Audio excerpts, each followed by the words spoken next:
Okay, hi everyone. Welcome to what is our final workshop for SU Officer Elections 2022. So this session is going to try and pull together some of the stuff you've seen from the previous sessions and give you a few extra tips and tricks for campaigning week. So this is a final session running a great ground campaign. I'm going to take you through 5 stages of a campaign today. So step 1 will be message and manifesto. And we've obviously got a whole other workshop on that, so I won't linger too long on that step. Step 2 is getting a team together. Step 3 will be developing all the materials you need for your campaign. Step 4 is what I call the battle plan, and that's sort of making sure you've got everything in place that you can before voting week. So voting week's a lot less stressful, and just making sure you're ready and prepared for that week. And step 5, obviously the most important step, which is getting out the vote. So that's what you're actually going to do during voting week as well. So we'll go through each of these steps in turn. Step 1 is your message and manifesto. So what I think is really important before you do anything else in your campaign is to really think hard about what is the one thing you want students to remember about you as a candidate. So chances are most people that vote, you're going to maybe get maybe a couple of minutes at most, if you're lucky, to speak to them on campus, or it might be that they just see one social media post from you, and that's all they base their decision on. So you've really got to condense all your ideas. I'm sure you've got lots of ideas. Condense it all into, if there's one thing that person walks away from that interaction with, whether it's seeing a post or a video or talking to you in person, what is that one thing you want them to walk away from? And if you make sure that you've at least got that across in every interaction, then the rest is detail. So you really think hard, what is that one thing that makes you stand out as a candidate, or it's one issue that you really want to tackle as an officer that you think is really important to the students that are going to elect you. So I think that has to be the absolute core of any campaign. Starting point is that. What's your, so in corporate speak, you call it your unique selling point. What is that for you? Yeah, and that's what students will ask themselves when they're, if they haven't seen much from any of the candidates, the question they're going to ask themselves is, okay, so what practically is going to be the benefit for me of voting for this person? Because it's not necessarily that you're just trying to outcompete the candidates, but also you might be trying to convince some students to vote at all. Some students might not want to, they might be a mature student, but they may not want to vote for a mature students officer, for instance. So part of your role might also be to convince them that it's worth logging on and voting. So you've got to have something to offer them, and you've got to convince them that that's worth logging on for. So we do have a whole session on this. So that's the first point. The first point is, sorry, I'm on the screen twice now, which is slightly confusing for me. The first point is thinking about what is that core message for you as a candidate, and from that, then you can begin to develop your manifesto.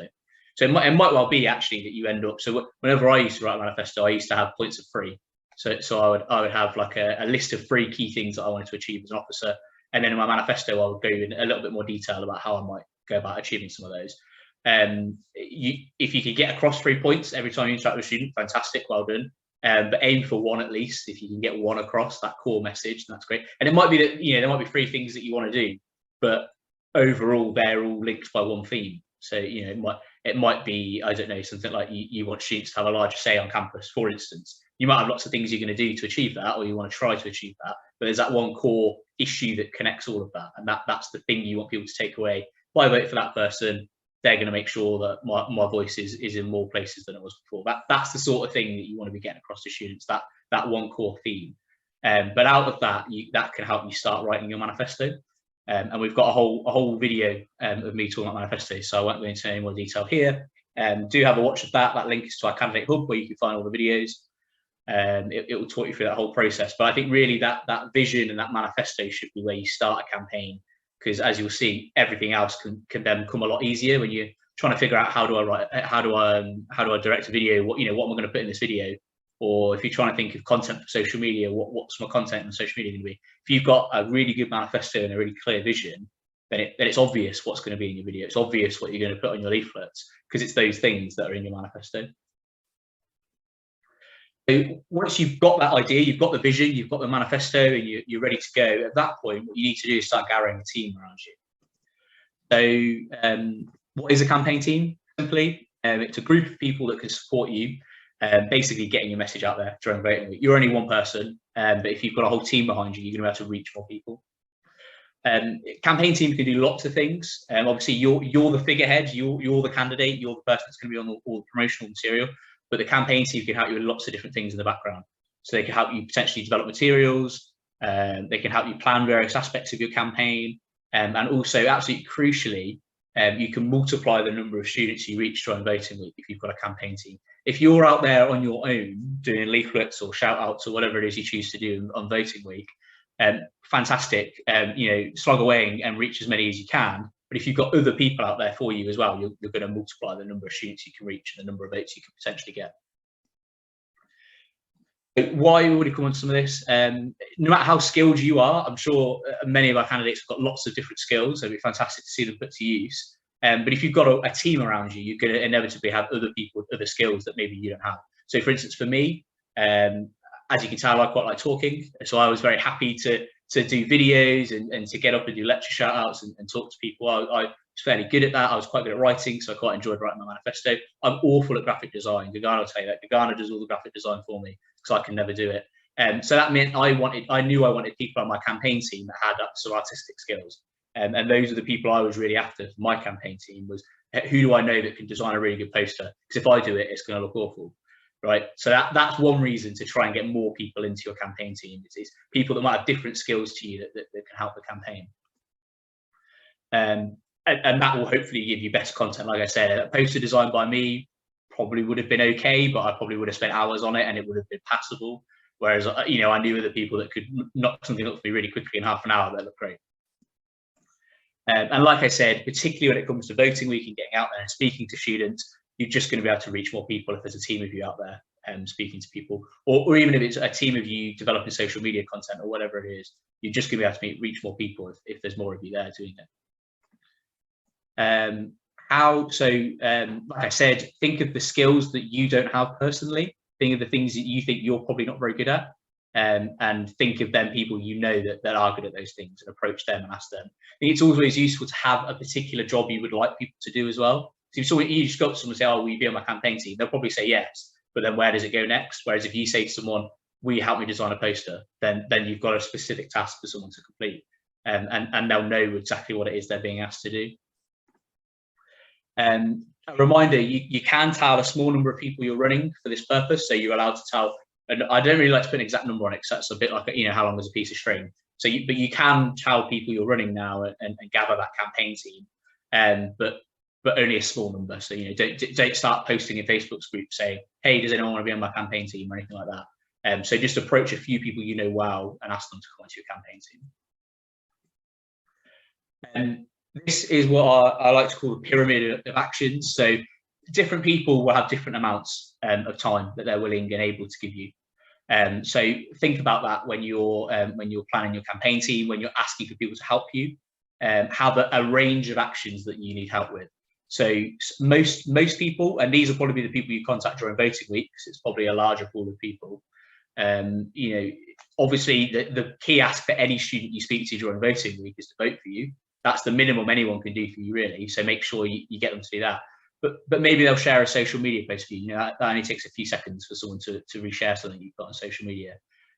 So think of a set of small actions, call to actions that you can ask of a wide group of people.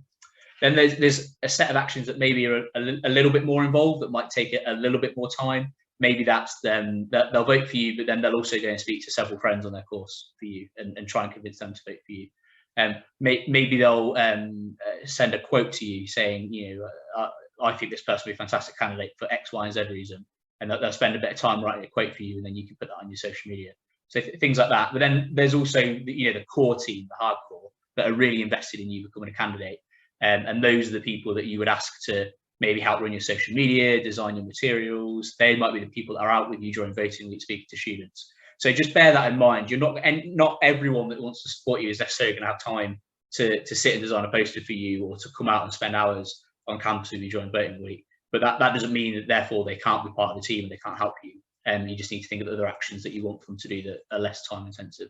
So consider that when you're looking at developing a campaign team. So step 3 is developing your materials. So you've got your vision, you've got your manifesto, you've got your team together. Next thing you need to do is start developing all the materials that will go out to voters during voting week.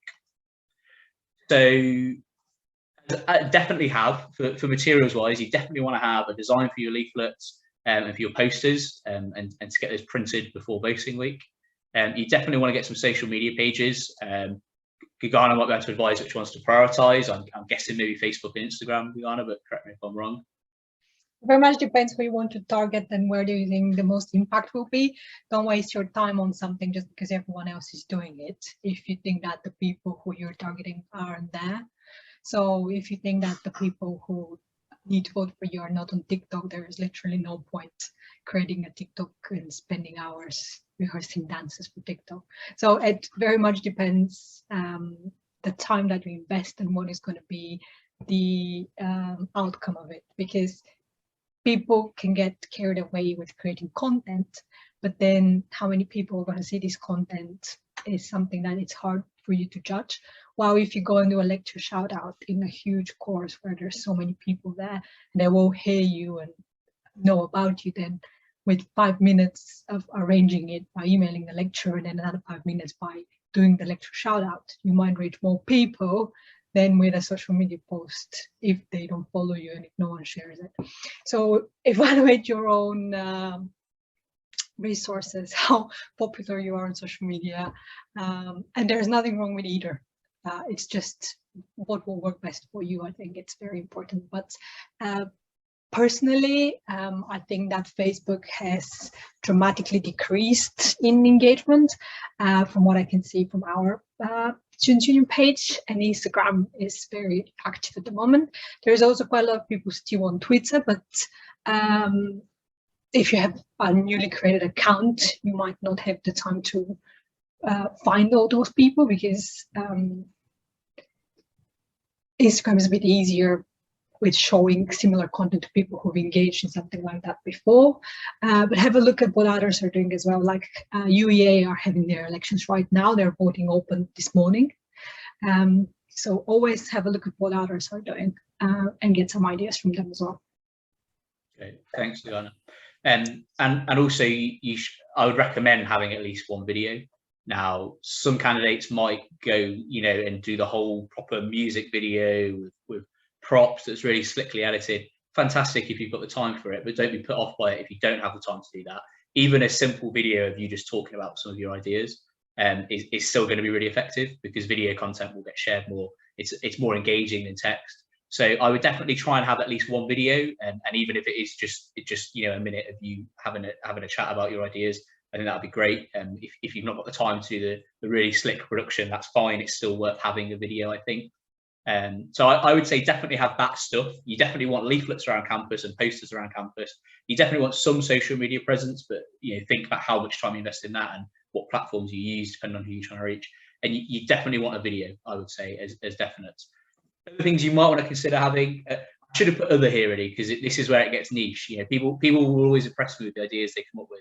I think it'd be good to have like a big banner somewhere on campus. So posters can get lost a little bit if there's loads of posters on a notice board, and particularly during elections time, lots of candidates have posters up around the place and leaflets. So those can get a little bit lost amongst all the other candidate promo. If you've got something big and in your face, like a banner somewhere, that might grab people's attention, at least on the first day you put it up a little bit more. So if you put that up on the first day of voting somewhere on campus, that might grab a bit of attention, get you a few extra votes. People will often wear t-shirts when they go, if you're going around speaking to students on campus, people might wear t-shirts. And then even if you're not actually, because you're not going to speak to every single person that walks past you, but if you've got a t-shirt on, saying vote for so-and-so for this role, then that's a little bit of free promotion that you're getting, even if you're not managing to speak to that person. Really, there should be another bullet point here, because, sky's not the limit, because we've got budgets. We'll talk about those in candidate briefing. But think of other novel things like that. People might sometimes give out freebies and things like that. So there's lots of other extras you can think about having in terms of material. And you'd want to design all this before voting week. So if you're going to have t-shirts, figure out where you're going to get them from and what design you want on them before voting week. You don't want to be scrambling trying to get t-shirts at the last minute and only being able to wear them for the last day. If you're going to do a banner, get the banner sorted before voting week. Give yourself that time. Gagana's got a hand up. Go ahead. I was going to say, you are not allowed to bribe students to vote for you, but you are allowed to be creative. So think of a way of how you're going to attract people. You might have chocolate on the table. That's not a bribe. That's just people coming to talk to you and there being chocolate on the table. Like there are many things that you can do to attract people to talk to you. So yeah, so the difference I would always say, so what you can't do is say, if you vote for me, I'll give you a chocolate. That's bribery. So you can't do that. What I would do sometimes if I was campaigning would say, oh, would you like a free chocolate? And then if they say yes, then you're like, oh, would you just listen to me for 10, 15 seconds while I talk about my campaign? And then people feel obliged, if they've just accepted a free gift of you, they feel obliged to at least listen to you for 10 seconds. So that's okay, but saying vote for me, I'll give you a chocolate is not. So there's a fine line there. We do have a great video that Gagana did last week, all about how to create posters and videos. We do also talk a little bit about social media in a bit more detail there as well. Again, that's on the Candidate Hub, so do check that out if you're looking at putting together some posters and videos. There's extra info there for those sessions. So step 4, this is what I call the battle plan. Slightly dramatic, but you've got to plan it as if you're trying to conquer campus, I suppose, in a way. So get a head start, like I keep saying. Do all these things before voting week, get a chance. Because during voting week, what you want to do is spend as much time as you can just speaking to students. You don't want to have to be worrying about an order of posters hasn't arrived yet, or I need to schedule some more posts for social media. Get all of that stuff done and out of the way before voting week. And voting week, your head can be clear and you can just focus on going out and speaking to students. Obviously, you have to write your manifesto before voting week. You have to have that done by the end of Sunday. So please do get that in if you haven't yet. All your promotional material signed. We haven't actually put a deadline on when because you have to send in your poster designs to us. I haven't actually put a deadline on that this year. But what I would say is you want to get it. You're only going to have to use your promotional material once we've approved it. So the sooner you get that into us and the sooner we approve it, then the better set you are. You don't want to have to be sending something into me on the day that voting opens, waiting for me to get back to your email and saying, yeah, that's fine. That will just delay the whole thing. So get it sent in early, get it approved by us before voting week opens, and then you're good to go. Because you also want to print a lot of stuff, presumably. So obviously you can't do that until you've got it approved as well. Like I said, start getting that campaign team together now. Start speaking to friends and a select few people that you want to support you and help you. Lecture shout outs, I think, are really key for elections. So start planning those now. Make it clear to staff that because sometimes staff might say, oh no, I can't necessarily do a shout out for you, but I can put some on Brightspace for you. That's fine, but make sure they don't do it before voting opens. If they're going to do anything else for you, or if they're going to mention anything in a lecture, it has to be once voting is open. So make sure that's really clear to them. But start looking at the sort of lectures you want to go into and asking for that permission now. Because again, if you wait until voting week, then lecturers might not always be able to get back to you straight away. All sorts of things might get in the way. So if you're doing it now and you're ahead of the game, then you've got those sort of in your calendar straight away, and you know where you're going to be and where you need to be, and you've got permission sorted. We will put something out about where to get access to like timetables and things, so you can plan those out a little bit easier. We'll try and get that out sometime this week as well. Again, set up your social media pages, keep them private, please. We did send out some guidance on how to do that to candidates last week, so do have a look in your inboxes for that. And start scheduling posts. So ideally have content going out. So it's only 5 days that voting's open for. So that's not really that much content to schedule. So schedule some of it now. If as soon as you've got your video recorded, schedule it in a post and have it ready to go. Have memes, infographics, whatever. Have it all ready to go and scheduled in as soon as you've made that bit of content. Because then it just frees up that week. If you know the social media game is broadly handled, you might still have to check in to see if people are commenting or asking questions. That's fine. But if you know broadly you've got posts for most, to last you most of voting week before voting week even opens, then that just frees up your time a bit more. I think the absolute core of any campaign is just getting out onto campus and speaking to students. Plan how you want to do that.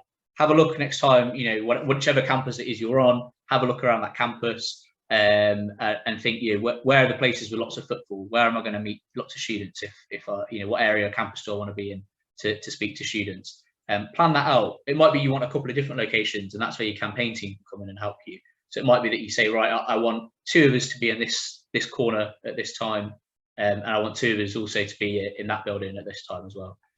So plan that out ahead of the week, so you're not sort of just like rocking up at the start of voting week and being, oh, where am I going? What am I doing? If you know in your head exactly where you want to be and what times, and you can get people to sign up to that. So if you've got 5 people in your campaign team, you could send them a spreadsheet even with times and locations and say, even if you've got 20 minutes spare, sign up to do 20 minutes leafleting for me. And then you know who you've got with you. Have a think about where you want to put posters as well. So the first day of voting will probably be a bit of a rush for candidates trying to get posters in different places. So try and be a bit of ahead of the game on that and think where do you want to put your posters? What places is it going to attract people's attention? If you're running for a particular role, maybe if you're running for a school officer role, be clever where you put posters. You put a poster in a part of the university where students in that school don't go, then it's probably wasted. So you know, if you're going for a particular role for a particular set of students, think about the places they're likely to be as well. Step 5, the most important step, of course. If you've done all of that but don't do this step, then you're probably not going to win. So you need to get out the vote. In general, for campaigning in general, whichever sort of campaigning it is, go back to that key message again and again. What's the key thing I'm trying to get across to students in this campaign? What's the one thing I want them to remember about me when they're logging onto the website and they're about to vote? If they remember something about me, what is it I want that to be? Have a call to action. So whether if it's you're speaking to a student on campus, make sure you end that interaction by saying, please remember to vote, to tell them where and how they can vote. It might be that you pass them a leaflet, make sure that leaflet's got that information on there about how they can do that. If it's social media, maybe you've just shared your election video, ask people to share it for you. So have something that you want them to do rather than just sort of passively looking at that bit of content.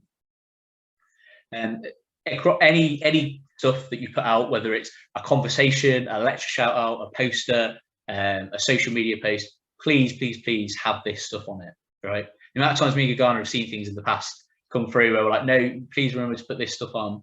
And obviously put your name on there, put the position you're standing for, and tell people how they can vote. Because if you've got a leaflet, and I've got this leaflet in front of me, I think it's absolutely fantastic. All the things this person wants to do in their present education role, I'm really behind all of it. I've not got a clue how to vote. You've just wasted that time. You might spend 5 minutes speaking to a student, convince them that whatever you're going to do is fantastic. They're really engaged and really want to support you. They don't know how to because you've walked away and there's nothing about how to vote on your leaflet. So you've wasted that interaction. And also the deadline. So it might be that you speak to a student on Facebook on a Sunday afternoon. Quite important for them to know that the deadline's in 3 hours to vote. Otherwise, they might think, oh yeah, I'll do that tomorrow when I get a chance. Log on and they've missed their chance. So make sure you tell people the deadline as well. And also photo if you can. So the way the ballot appears, so when people log in to vote, they will go onto the elections page and they will see a list of positions they can vote for. Let's say President Education, they click on that. What will then appear is all the candidates for the President Education role. They will see their name. Every voter will see the name of the candidate next to a photo of them.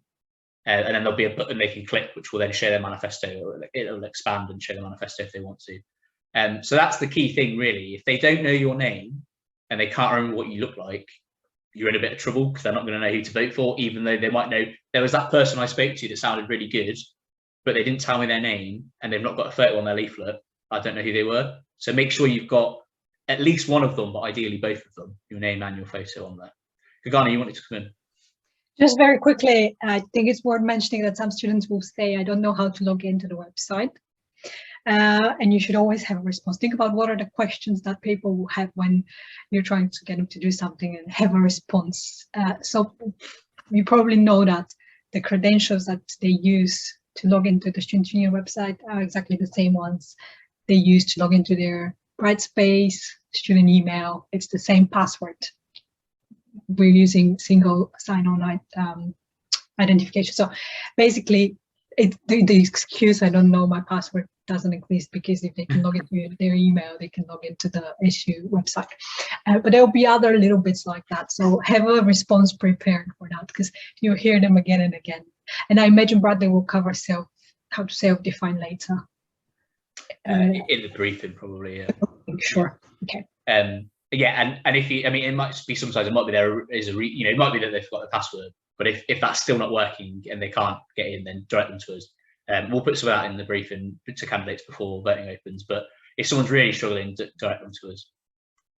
So that's the stuff you need to make sure you've got in any bit of campaigning, whatever format it is. You've got your key message, you've got call to action, usually voting, but it might be sharing something or whatever, and that key info, so those people know who you are and what position you're in for. When you campaign online, just think about, like I said, Gagana's session went into a bit more detail last week, so I won't stay on this too much, but try and make your content as engaging as you can. So images and videos are going to be better than big blocks of text. So try and factor that in when you're developing your online content. But when you post content as well, you might have a brilliant idea for something to share on Facebook at 2 a.m. in the morning. Probably wait until the morning. Don't share it at 2 a.m. because probably no one's going to see it, and you're not going to get any interactions with it. So think about when you're posting content as well, and people to interact with it as well. So particularly your campaign team here, if you're about to put a post out on your social media, message around your campaign team and say, can you all go on and like and share this content as well, and maybe they can share it in Facebook groups that you're not in and things like that. Every post, I don't want to see any candidate post that doesn't have a link to voting. Make sure every post you put out has the URL where people need to go to vote. Otherwise, again, you risk wasting that time. Someone might see a cracking video that you've produced and think, that candidate's brilliant, I've got no idea how I vote for them. So make sure everything you put out has the link to vote on. And for in-person campaigning as well, just a couple of other tips. I would say, as much as you can, try and have something people could take away with them. So I found often people, if you try the chocolate trick, like, oh, would you like a chocolate? Now will you listen to me for 10 seconds?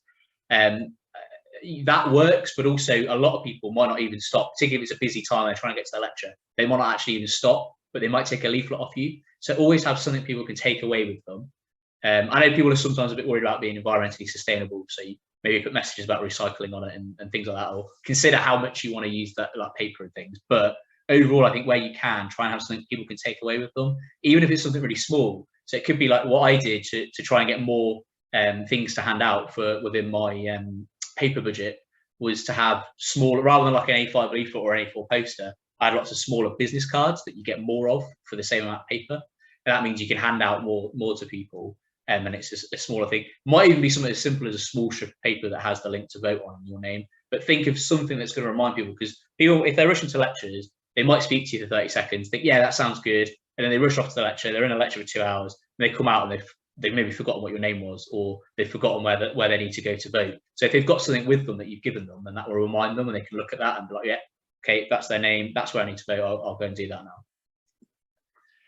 You don't always have to be there. So obviously you personally want to speak to as many people as you can during voting week, but you don't always have to be there. So if you've got a campaign team that are willing to go out and speak to students for you, then you can hit multiple locations at once.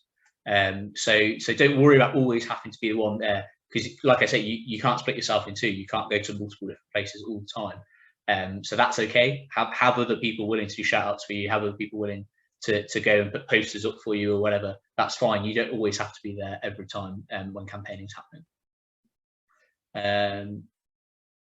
So just a note on candidate welfare as well. So we do cover this in the handbook, and we'll go through it in a bit more detail during the briefing. But just a few tips, because it can be stressful sometimes during voting week. You want to get out there, you want to speak to as many students as you can. You don't know how it's going to go. You don't know if you're going to win or not. My top tips from my personal experience of running elections in previous years, getting stuff prepared ahead of time. I know I keep saying this, but it's important. Get stuff prepared ahead of time. It will be so much simpler for you during voting week. You'll be so much less stressed if there's less things you have to worry about during that voting week. Obviously work hard, push to get votes and to engage with students, but take time out as well. During the evening, like switch off for a bit. Don't be sitting there obsessing over Facebook all every hour of the evening. Like, go out, speak to some students during the day, schedule some posts for social media during the evening, and then like take some time off, chill out, have a cup of tea. Come speak to us if you're struggling. It can be stressful sometimes. You're putting yourself out there, and people will be scrutinizing things you say. You'll be working hard during voting week. It can be stressful. Come and chat to us if you want to. We'll come and put the kettle on in the office, sit down, have a chat with us, and we'll give you a cup of tea, coffee, biscuits. We haven't got any biscuits, but we'll get some in for voting week. Yeah, come and chat to us if you're struggling at any point. Because ultimately you should enjoy it. I loved it. I'm in this job. I'm a bit of a democracy nerd, but I loved it. I loved the week. I didn't win, by the way. I lost the election. I ran for president a few years ago. I didn't win, but I absolutely loved that week because I was out there speaking to students about things I was passionate about and things I cared about. So enjoy it. It will be a bit stressful at times, but remember to try and enjoy it. it's a great experience to get to speak to students and speak to people about things you want to see changed. And even if you don't win, maybe some of those conversations will start something anyway, and you'll be able to develop something on campus anyway. So it's not time wasted if you don't win.